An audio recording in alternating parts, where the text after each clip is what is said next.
So, kailan ka ba dapat magpapalit ng battery? Yung iba kasi gumagamit ng tester. Sa akin, ito yung tester ko. So, wag ka nang bumili ng tester.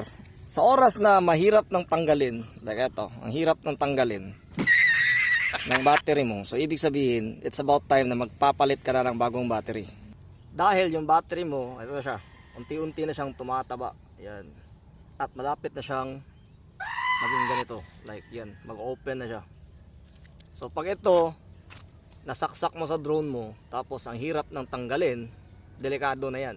Last time na nangyari sa akin to, ito nag-melt siya sa charger. So nasira yung charger. Mabuti na lang hindi siya nag-melt sa loob ng drone. So wag ka nang bumili ng tester. Pag medyo tumataba na yung battery mo, tapos ang hirap ng tanggalin, good as tester na yun. So magpalit ka na ng battery.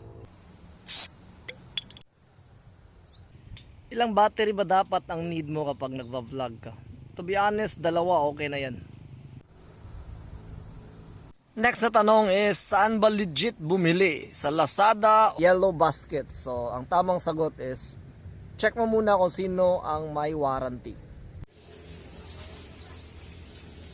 May warranty, so mas okay.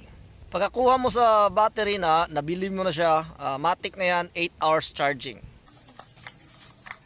Nice one.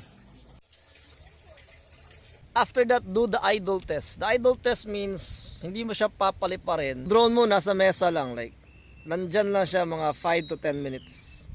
So pag uminit yung battery ng madalian, madedetect yan ni drone, mag-off siya ng automatic, like 10 seconds, 5 seconds. So ibig sabihin, nare-read ni drone yung battery mo. So mas legit yung battery mo nabili.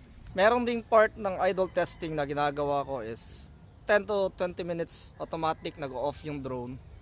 Pero para sa akin, hindi siya part ng system ng battery.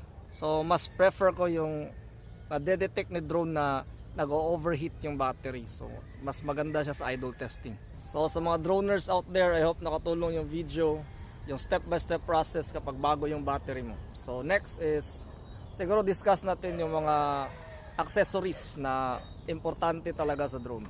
So sa mga nagtatanong, madalang lang akong mag-upload ng video kasi mas okay pa rin if you're about to upload a video and you are giving a topic yung nakakatulong. Unlike ng iba, okay naman yung mga good vibes, mga pasyal-pasyal, pero mostly drone talaga ang channel ko. So thank you for watching mga dodong. Next vlog is accessories na talagang legit na recommended. Bye bye.